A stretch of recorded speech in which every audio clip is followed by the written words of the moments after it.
Kendrick just opened his mouth, and I'm about to rank all his albums right now. I'm sorry, that was my worst intro yet. I'm so sorry. Hi. Similarly to when I ranked every Tyler the Creator album, I'm going to rank every Kendrick album right now. You have no choice. So Kendrick dropped GMX, which is his brand new record, and I thought this was a good time to go back and, see how his old catalog compares to his new one. Did I say GMX? I meant GNX. I'm sorry. So yeah, join me as I rank every Kendrick album. And of course, if you like this video, make sure you like and subscribe, and also, shoot your next door neighbor. Don't do that. Or at least, don't let me know you've done that. Alright, so why don't we start with where it all began. His mixtape era, aka the one mixtape that's available on streaming, Overly Dedicated. I want to make this clear, when I rank Kendrick albums, whatever is in the bottom tier is just usually the worst. Not the worst, the least good. I think all these albums are good. I want to make that clear. I think all these albums are good. It's just when I put something in the bottom tier, it's it's good, but compared to the top tier, it's not nearly as good, So when I put Overly Dedicated on the bottom of the list, that just means it's the least good, Overly Dedicated is such an interesting Kendrick record, Because, realistically, it doesn't really sound like anything else he'll put out today, And that makes sense, he's just getting started, he's still, finding his sound, and there are still songs here that I just don't like, for example, Michael Jordan with Schoolboy Q. I did not like that song on my first listen, and I still don't like it now.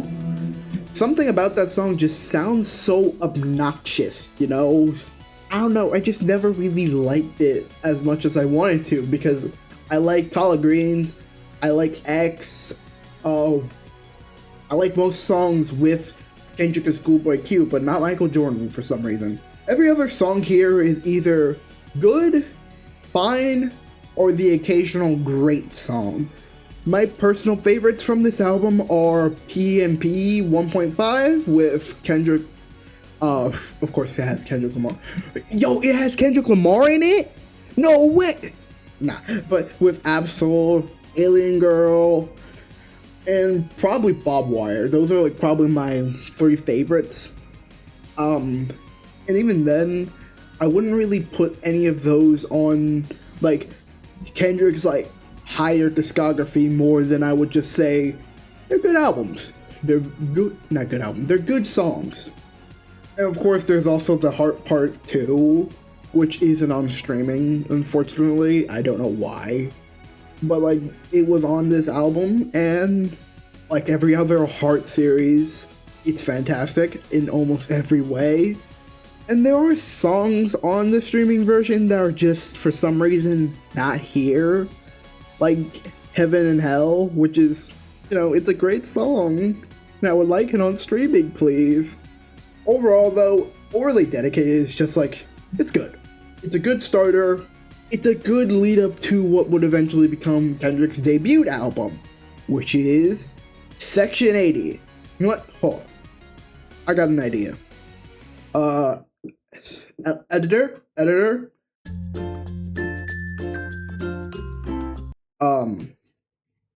Do your magic as we do a nice transition to something better.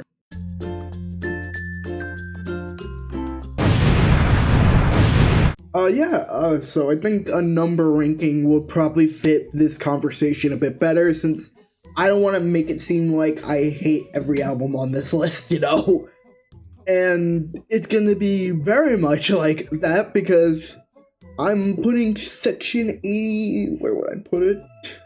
Yeah, I'm gonna put it in 8. Now, I don't hate Section 80 at all.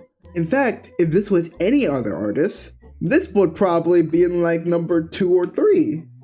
This debut record itself just has so much going for it.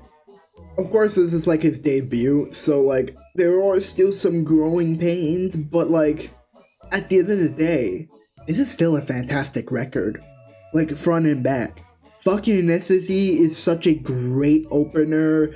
There's Keisha's song, which is also like a fantastic written track. ADHD is one of my personal favorite Kendrick songs. Here it just seems like he has a clear vision on what he wanted to do with this debut, you know? And there's of course still like stuff that I personally don't like on this album. I think Tammy's song is just kind of okay. No Makeup is one of Kendrick's most bland songs to date, with the writing feel kind of basic and just the song overall feeling like a song for its time, but nothing that really stays for today, if that makes sense. But with like so many bangers, Rigor Mortis with that like that beat is so good. Alright, here we go, third take. That beat is like fantastic. That's one of my favorite beats from any Kendrick album. And High Power, I probably already mentioned the song, but like that song as an outro is such a moving song. And like Kendrick's rapping during this era, to the buildup of Good Kid, Mad City, which we will get to, his rapping is still unmatched, man. Even like outside of this album, if you take a look at like his features and stuff like that from like this era, bro is dedicated to the craft. Yep, I love Section 80. It's not one of my favorite Kendrick albums. It's in the bottom for a reason, but it's still great. It still is incredible. And if this was like any other artist, this would be like one of their best. It's just something that I don't revisit as often as other Kendrick records, you know? Alright, next up, Good Kid, Mad City. Now, we are taking a massive jump in quality from like someone's debut, which was already good, to like their sophomore album being somehow even better. Good Kid, Mad City is one of the best written albums to date. In fact, I would even go as far as saying like, I think lyrically this is one of the strongest albums like any rap record. Every song on here has its own story to tell of Kendrick's life experiences. And even if a song in the outside seems very simple, there's a deeper meaning to it and has like a reason to be on the album. Backseat Freestyle is a very classic style freestyle. That's a really weird way to describe it. It's a very like laid back song, but in the context of the album, where it's just Kendrick in the backseat rapping to like his friends, it fits incredibly well, especially for the story. I feel like the skits in this album also really enhances like the whole feel of like, you know, this old early 2000s style, when Kendrick was just like a young like teenager, if that makes sense. And like just like the songs on this album, like there's so much I always go back to. I feel like no matter what, there's a song that I will find, I'm just like, oh yeah, that's such a good song, and I'll just play that for the next 5 years. Bitch Don't Kill My Vibe is one of the smoothest Kendrick songs I've ever heard. This flow on that is just incredible. I love that song so much. Money Drees is one of my most played Kendrick songs too, with just that beautiful beat, that incredible hook, and J-Rock's incredible feature. Compton is a fantastic outro to the album and has a great beat from Dr. Dre. Mad City is just like, that might be one of the hardest songs ever. If cops and crooks all get along, they'll probably gun me down by the end of the song. Oh god, that gives me goosebumps every time I hear that. I probably said that lyric wrong, but I don't care. That song gives me goosebumps every time I hear it, man. The only song that I'm not too big on is Poetic Justice. It seems like every time I revisit that song, I just kind of like, yeah, it's good. You know, Kendrick does fine on it, Drake does fine on it, you know, it's a good track, I guess. It's just not my personal favorite. And for What Was Coming, yeah, that makes sense. And then there's like the more like well-written and more like deeper songs on the album, like for example, Our Peer Pressure, which, you know, guess what that song's about? Swimming Pool Drink, which, yes, I know it's like the most popular song off the record, and also it's like probably the biggest hit, but like that song is really well written and has a lot of like lyrics that like play well into the themes of the album. Real with Anna Wise, which is a beautiful song and probably easily the best song off this album. Sing About Me, I'm Dying of Thirst, which is a song of wanting. It's basically a song about Kendrick's uncle, who passed away. Every song on this album is such a fantastic time, and it's just like, I love this album, you know? I love this album. I can listen to it for hours and hours on end. It's so perfect. I love this fucking album. So yeah, you might be wondering, if I love this album so much, then what's number one? How does he keep improving? How? He's the greatest of all time. There's no other excuse. He's the greatest of all time. To Pimp a Butterfly is one of the closest we're ever going to get to a perfect rap record. Everything from the skits being wildly entertaining, like For Free, for example. I can listen to that skit all day. It is so funny. This dick ain't free. To like the songs having such beautiful production. This is one of the first Kendrick albums. This is actually the first Kendrick album I've heard. I remember when I was just getting into hip hop, I wanted to like go back to like artists who like rapped on songs I used to listen to when I was a kid and listen to those songs. And this is gonna be embarrassing to admit, but like, I used to be a giant Maroon 5 fan. Ew. And one of the songs that Kendrick was featured on was a Maroon 5 song, and I'm like, well, I like his voice, so I guess I'll listen to his album, To Pimp a Butterfly, and then I get hit with Wesley's Theory, and then I immediately realize, oh my god, this is amazing. I remember the exact day. It was April Fool's Day on 2021. I remember it's 2021 because I think it was still in Chapter 2 of Fortnite. And hearing Wesley's Theory and then King Kunta, which I've heard on the radio before, but I never knew was from Kendrick. And then Alright, all those songs were like on my repeat for so long. And then like, as I listen to the album more, it feels like every song, like each song gets like replayed to death as I heard the album more. Like man, Wesley's Theory, I love Thundercat on that, man. Oh man, I remember Alright. Oh, I can't pronounce that. Oh man, this has Snoop Dogg. I know who that is. I'm gonna listen to it. Oh my god, These Walls is fantastic. Wow. It's just perfect. And then as I like read the lyrics more and understood the message more, the more my love for the album grew, you know? I liked how Kendrick talks about like politics in a way that feels very nuanced and still relevant to this day. The album, like Kendrick says in like, damn, the album is meant to uplift the black people. It's essentially supposed to uplift black people, you know, while also criticizing parts of the culture, which is something that I always respect Kendrick for.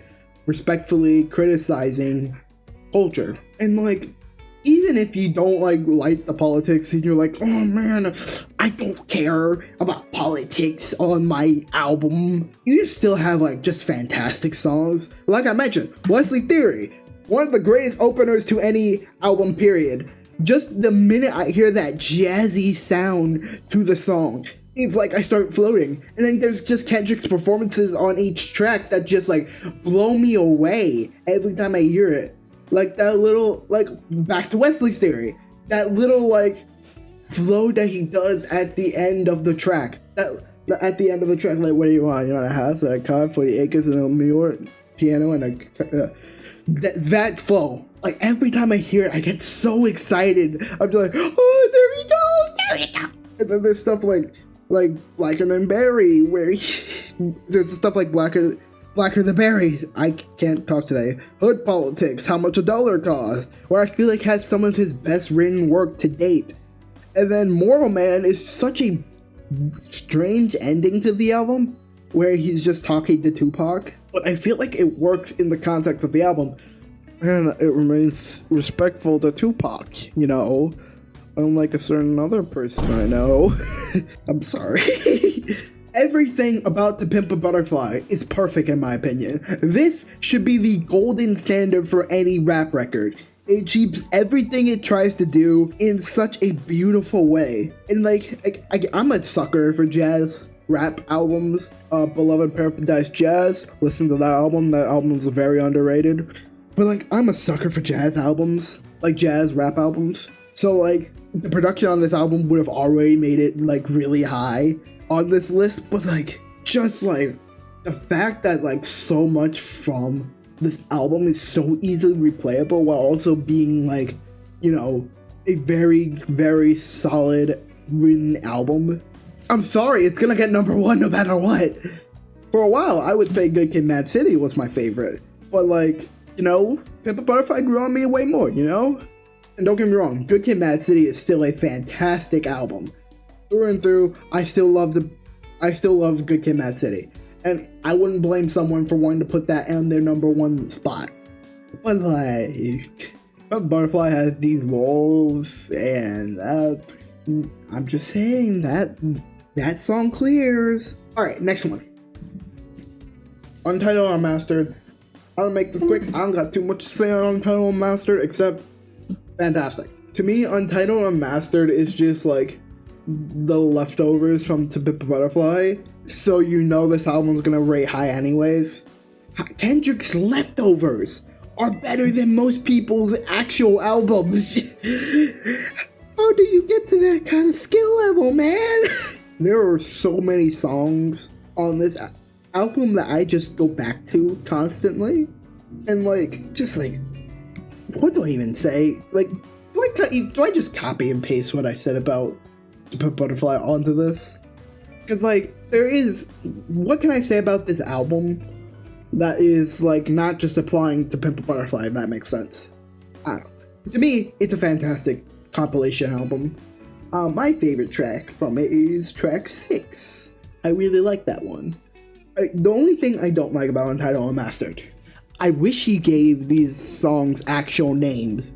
Because like the fact that they're just called like Untitled 1, Untitled 2, Untitled 3. Like, yeah, it's cool to see the dates of when these were recorded, but like at the same time, you could just give them a name. I don't even care if it's a dumb name, just give them a name, please. Either way, I got nothing more to say on this album, as you could tell. But next album that released from Kendrick was Damn. And this is a beloved Kendrick album. Some would even call his best album. I'll put it at number 6.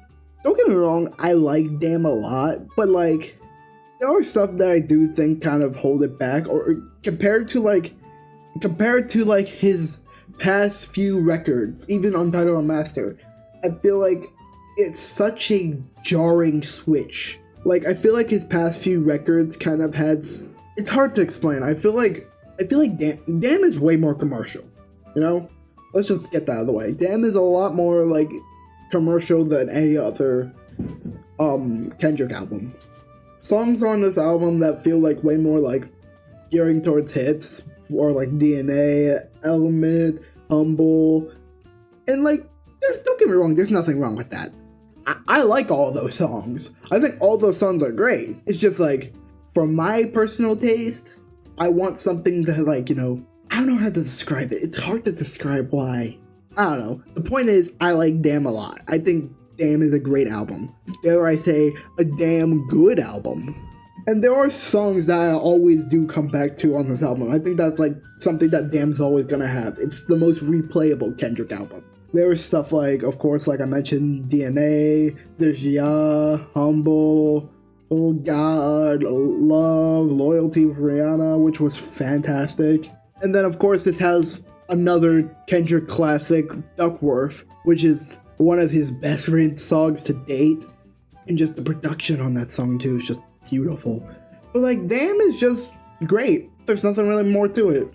I do like the whole concept of like you can basically listen to this album forward and back, and that caused the whole debate on like, oh, this is Damn, and the next album's gonna be called Nation.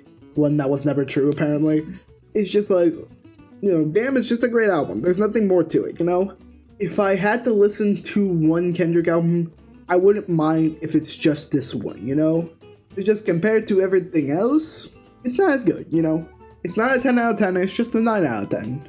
I really hope I don't sound like I hate this album. Of course, next up we have the Black Panther album, which I'm gonna put in number 7. Now, I know people wouldn't really consider this, oh, I just hit something, oops. I know people wouldn't really consider this on the same level as, like, other Kendrick albums. But personally, I don't care, this album goes hard and I'm counting it anyways. I love this album. I love everything about this whole, like, soundtrack. I remember even when I wasn't even all that big into rap, the one thing I got out of the Black Panther movie that stuck with me so much is the soundtrack and how, like, diverse it was. Like, not only the score of the movie, but also, like, the songs that came from the movie. Let me pull up the track list now. Like, off the top of my head, I can think of songs like X, for example, which, that song is so hard. I replay that song so often. It goes so incredibly hard. Of course, there's King's Dead, which is the most popular song from the album, which is also, like, fantastic. I love that song to death. And, like, I don't even mind the la-dee-da-dee-da from Future, because, like, man, that goes hard too. That goes crazy too. And that does not, just because, like, Future does, like, the whole la-dee-da-dee-da thing in, like, the, like, 10 seconds of the song, does not mean the end of the song, where Kendrick just essentially just goes crazy, is not hard as hell. And of course, that heavenly James Blake interlude to, like, the next, like, to the verse is just like, that's one of my favorite Kendrick songs. That's one of my favorite songs, period. I love that song to death. But of course, there's also Big Shots with Travis Scott, which is fantastic. Pray For Me with The Weeknd. I was fighting for war again. Of course, All the Stars, which has been, like, trending on TikTok again, which is rightfully so. That's a fantastic song with SZA. And then probably the most underrated track from the album being Oops with Vince Staples, which is just, like, a fantastic song. Like, Vince Staples is a fantastic rapper, and, like, I kind of wish him and Kendrick got more tracks together, but, like, still, fantastic song. And, like, even if Kendrick's not, like, fully on the album, he's still, like doing, like, hooks for some of these artists, or, like, having ad-libs and stuff like that. Like, he is very involved with the soundtrack of this album, and that's something that I love about this soundtrack so much. Like Black Panther, the beginning, the first track of Black Panther is also really good. Like, just the production. Oh god, I love the production of this album too. And how it feels like, you know, it feels like it kind of, like, captures the vibe of the Black Panther movie very well, in my opinion. I love this. I love this album so much.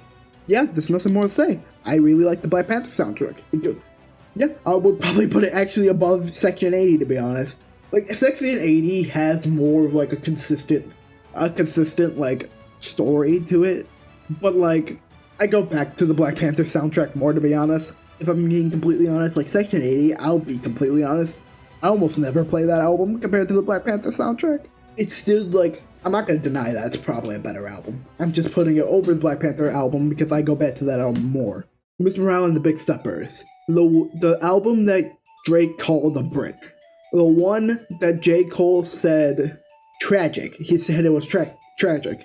Where do we put it? Number 5 or number 3? Number 5 or number 3? Number 5 or number 3? 3. This album was a nearly 5-year wait, which is, like, think about that. That is insane. And I know there's gonna be people who are like, oh, well, we've been waiting for this artist to come out, like, years, and so, like, we're still waiting for Frank Ocean to release new music. And, like, yeah, but, like, I'm biased, so I'm gonna say Kendrick was longer. This album took a very long time to release, and I think it also took a long time for people to fully get it. But after they did, I think most people can admit this is one of the strongest Kendrick albums to ever release, you know? Mr. Morale and the Big Steppers is one of like the most well-written records, period. Like, it is so beautiful, but also like very uncomfortable to listen to. I feel like so many songs on this album are supposed to make you feel like uneasy, supposed to make you feel like kind of nervous and like kind of like, oh, that's kind of ugly, because life is ugly. Something that I like from this album, that it feels like it takes the elements from To Pimp a Butterfly from Good Kid, Mad City, from Damn, and put it in reality, you know? For example, We Cry Together is essentially just Kim from Marshall Mathers LP, but like more realistic. It's a more realistic argument that you don't root for anyone. You think, man, both of them are kind of being nasty. Both of them are kind of taking it a little too far. It's a very toxic relationship in that sense, you know? There's also, of course, like stuff like Mother I Sober, which yeah, we know. Mother I Sober is also a really heavy track, where Kendrick essentially talks about like how because his mother didn't believe him when he said he wasn't molested, she ended up projecting the same trauma that she had to Kendrick, and that is a very beautiful track that feels like it hits home for many people, even if that's not like the exact situation, you know? And of course there's like the track that I feel like most people kind of like talk about, Auntie's Diaries, where of course you have Kendrick saying like the F slur in like the song in a very derogatory way, but the reason why he's saying that is to show how nasty and ignorant he was in the past. And by the end of the song, he stops saying it.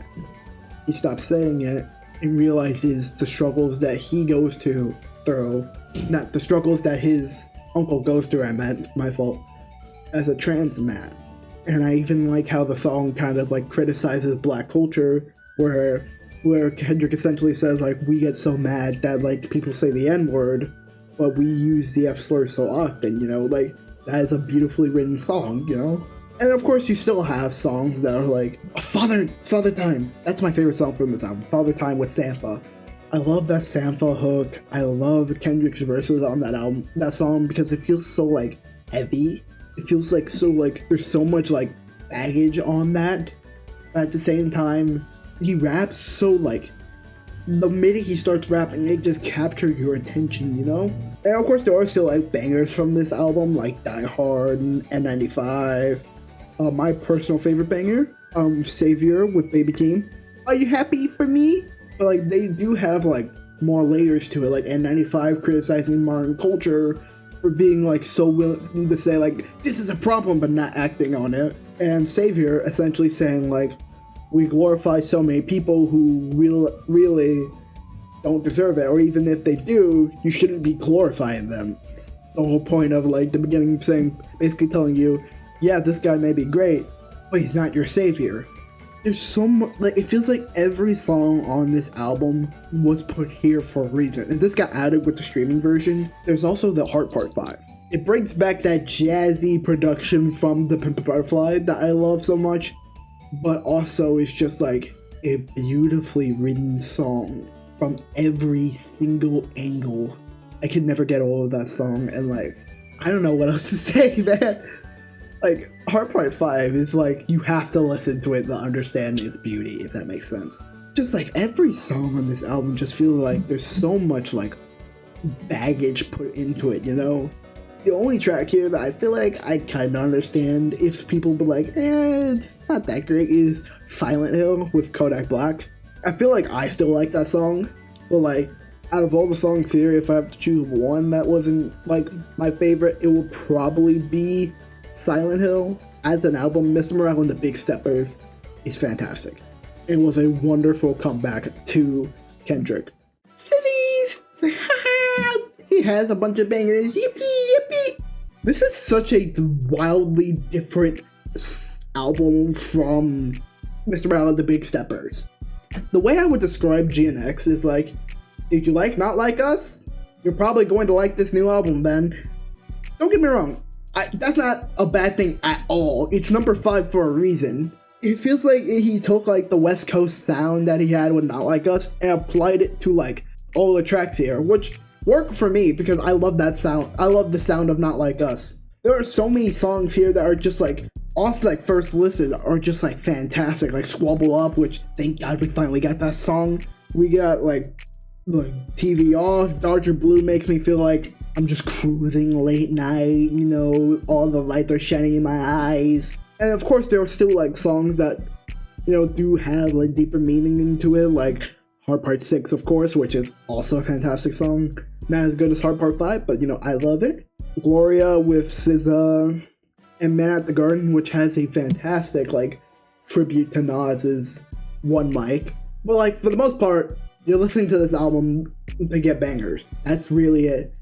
And I think it does that well personally. I think it does that really well personally. Everything about this album feels like it's made with like, man, I'm great, you know? The album very lightly admittedly, but like explores like themes of pride. You know, essentially just like be proud of who you are, you know, don't deny your greatness. And like there is, I don't remember which song, so correct me on this if I'm wrong, but like there is a song on here that does explore like stuff like, well, I do want the approval of my father, but him realizing later that like, man, I don't need it.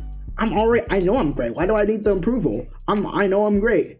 You know, like I just like hearing Kendrick being like so proud of himself, you know, on this record, you know? Especially when we came from such a vulnerable record like Mr. Morale and the Big Steppers. It feels really nice to hear like an album that's just like filled with nothing but like bangers and bangers from Kendrick, you know? Like in Mr. Morale and the Big Steppers, there's like Good Kid, Mad City, or like Pimp a Butterfly. This would probably be Damned, you know? There is a theory that this is just the warm up to his next album, and I do believe that because like usually Kendrick would have like a nice concise story with his albums, and I'm not saying this doesn't have it. Like it still has themes of pride, like I mentioned earlier. It's just more of like it's less present on this album, and I feel like it's going to eventually lead to the next album, which will explore these themes in a more like serious way. It feels like Jugas Light and Jugas Wave from Lupe, you know? Jugas Light was the build up to like Jugas Wave, which like Jugas Light, you know, was okay, you know, had a lot of cool stuff in it. And then Jugas Wave, which is like amazing on every front. I hope that makes sense. Either way, even if this not like a build up to a new album, I still really like this album. I still think it's a fantastic record. It's great that Kendrick kindly releases a new album of the year contender because we didn't have enough of those this year. Just like, God, man, I love this album. I love this album so much, man. And yeah, I think that's a good ranking. I think that's where I would land in the Kendrick Lamar ranking. I hope you all enjoyed this. I hope you all, you know, enjoyed the new ranking. I hope you all enjoy the new editor that we have. Say hi.